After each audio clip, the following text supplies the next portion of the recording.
ये कहानी है नताली की। उसकी उम्र तो केवल 40 साल थी, लेकिन समय ने उसके चेहरे पर 60 साल की थकान उतार दी थी। नताली बहुत अमीर नहीं थी।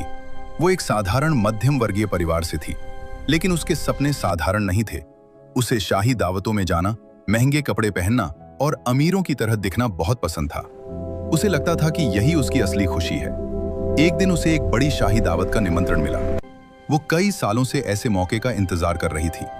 उस रात वो किसी से कम नहीं दिखना चाहती थी, इसलिए उसने अपनी अमीर सहेली से चमचमाता हुआ हीरे का एक हार उधार ले लिया। दावत में पहुंचते ही सबकी नजरें उसी पर टिक गईं। लोग उसकी सुंदरता और उसके हार की तारीफ कर रहे थे। नताली खुद को उस रात किसी रानी से कम नहीं समझ रही थी, लेकिन खुशी ज्यादा देर टिक नहीं पाई। रात को घर लौटकर जब उसने आईने में खुद को देखा तो उसके होश उड़ गए। उसके गले में हार नहीं था, वो कहीं गिर चुका था। घबराहट और शर्म के कारण उसने किसी को सच नहीं बताया। अगले ही दिन वो बाजार गई और बिल्कुल वैसा ही असली हीरों का महंगा हार खरीद लिया। उसे खरीदने के लिए उसे भारी कर्ज लेना पड़ा।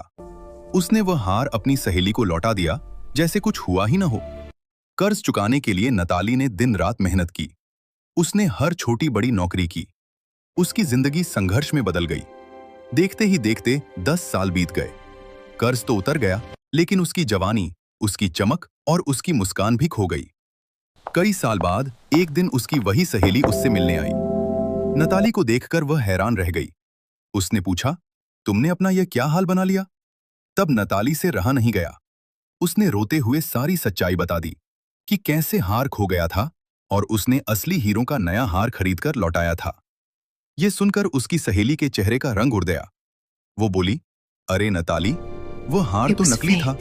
उसकी कीमत तो बहुत ही कम थी। नताली स्तब्ध रह गई। अगर कहानी नकली हार पसंद के आई लिए हो तो उसने लाइक अपनी और जिंदगी के सब्सक्राइब 10 करें। साल गंवा दिए।